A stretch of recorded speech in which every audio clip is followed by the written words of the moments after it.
પટેલ। હવે જોઈએ અગત્યના સમાચાર। મૂળી તાલુકાના સરલા ગામે ગ્રામ પંચાયતની ઘોર બેદરકારી સામે આવી છે, ત્યારે લોકો ગંદકીના પાણીથી પરેશાન બન્યા છે। ગટરો બંધ કરવામાં આવતા જાહેર રસ્તા ઉપર ગટરના ગંદકીના પાણી ફરી વળતા રોગચાળો ફેલાયો છે, મચ્છરોનો ઉપદ્રવ થયો છે। છેલ્લા 2 વર્ષથી આવી રીતે જાહેર રસ્તા ઉપર ગંદકીના પાણી ફરી વળે છે। આ બાબતે તાલુકા વિકાસ અધિકારીને રજૂઆત કરવામાં અનેક વખત કરવા છતાં પંચાયત દ્વારા કોઈ ગંદકી પાણીનો નિકાલ માટે ધ્યાન આપવામાં આવતું નથી। ત્યારે સરલાના રહીશ મહિલાઓ હાલ પરેશાન છે। ગગજીભાઈ સોલંકીએ જણાવ્યું હતું કે ગ્રામ પંચાયત સરલાનો અણઘડ વહીવટ મુખ્ય કારણ છે।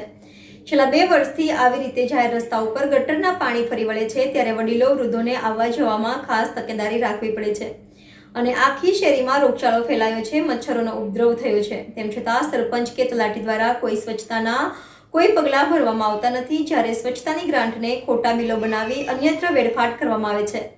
મહિલાઓએ પણ આ વાત આક્રોશ સાથે વર્ણવી હતી। હવે જોવાનું એ રહ્યું કે આ ગંદકીના ગટરના પાણીનો નિકાલ કોણ કરશે। Bureau chief Solanki Rajubhai, NN news, Muli. દર્શક મિત્રો, તમારી આસપાસ બની રહેલી અવનવી ઘટનાઓ વિશે જાણવા માટે NN ન્યૂઝને લાઇક કરો, શેર કરો, સબસ્ક્રાઇબ કરો અને બેલ આઇકન પ્રેસ કરો, જેથી આપને નોટિફિકેશન્સ મળતી રહે।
મૂળી તાલુકાનો સડલા ગામમાં રામજી મંદિરની પાછળની બજારમાં તમે જોઈ શકો છો કે આ પાણી ગંદકીનું પાણી છે। પાઇપલાઇન જે કરી છે ને ગંદકીની, એ ગંદકીનું પાણી છે। આ ગંદકીનું પાણી એટલું ભર્યું હોય, જો આ ગામના સરપંચ હોય, આ ગામનો જિલ્લા પંચાયતનો પ્રમુખ હોય અને આવા માણસનો જો હેરાન કરતા હોય, આ મત તો માણસોએ દીધેલા છે, માણસોએ બધાએ, તોય છતાં કોઈ ધ્યાન દેતું નથી। તો તમે એમ કહો છો કે જિલ્લાનો વિકાસ થાય, જિલ્લાનો વિકાસ કેવી રીતે થઈ શકે કે પોતાનું ગામ છે, પોતાના ભયું પણ રહેશે સાથે આમાં, તો એટલું પાણી ભર્યું હોય અને જો સરપંચ ધ્યાન ના દે શકતા હોય તો જિલ્લા પંચાયતના પ્રમુખ ચા મરી ગયા છે આટલામાંથી। પ્રમુખને પણ ધ્યાન દેવું પડે ને। એટલે આ ભાજપ સરકારને કોઈ પણ મત દેતા નહીં। તમે જોઈ શકો છો કે ઘરના બાજુવાળાને મસર કેટલા થતા હોય ને ગંદકીનું પાણી છે, આ કે સારું પાણી નથી, ચોખ્ખું પાણી આ।